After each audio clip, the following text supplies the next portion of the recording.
பீடா வாடா. வருது வருது. 1 லட்சம் ரூபாயை தாண்டுது பீடா செலவு மட்டும். ஏயா புலி, உனக்கு போய் எவன் புலின்னு பேர் இந்த வச்சது? அர்த்த ராத்திரியில இதெல்லாம் தேவையாக்கா? தேவைதான். என் பொண்டாட்டி. பொண்டாட்டியா? அது என் வீரத்தை பார்த்து வச்சிருக்காங்க.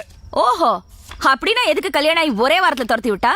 அது நீங்க உங்க புருஷனை அது இல்லம்மா, முறத்தால புலிய அடிச்சு விரட்டினாலே ஒரு வீர தமிழச்சி. அந்த தமிழச்சி தான் என் பொண்டாட்டி. கல்லு உண்டா மாதிரி இருக்கே, போன எடுத்து கொடுவேன். இந்தங்கம்மா. நீ போ. சரிம்மா. ஹலோ, நான் தான் பேசுறேன்.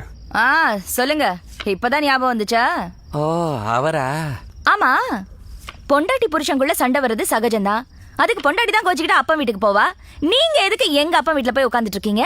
நல்லா இருக்கு. எழுதி வைக்க வேண்டிய விஷயம் இது. நான் இப்ப அதுக்காக ஃபோன் பண்ணல. கனகா எப்படி இருக்கா? நல்லா இருக்கா. பத்திரமா பாத்துக்கிடி. நீங்க ஏன் கவலைப்படுறீங்க? என்ன மீறி எவனாவது உள்ள வந்துட முடியுமா? நான் வீட்டுக்குள்ள குதிக்க போறேன். குதிக்கிறதுக்கு முன்னாடி லைட் ஆஃப் பண்ணிடு. அதுக்கப்புறம் வெளியே வந்த உடனே சிக்னல் தரேன், லைட் ஆன் பண்ணிடு. சரியா? டேய், என்னடா ஏதோ கிஷ்கிந்தாக்கு போயிட்டு வர மாதிரி ரொம்ப கேஷுவலா சொல்ற. அவ குடும்ப குத்து விளக்கு இல்ல, எம்மனுக்கே SMS அனுப்புருவ. வேணாம் மச்சான். ஆமா மச்சான், அவ 10 சொல்றாக்காடா. 15 நீலாம் பரி. ஆமாண்டா மச்சான். கரண்ட் ஆஃப் பண்ணது நீதான் தெரிஞ்சது. கட் பண்ணி காக்காக்கு போட்டுருவா. இது கை கால கட் பண்ண மாட்டா.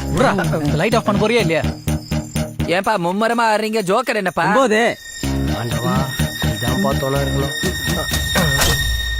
ஐயோ, லைட் ஆஃப் ஆயிருச்சே.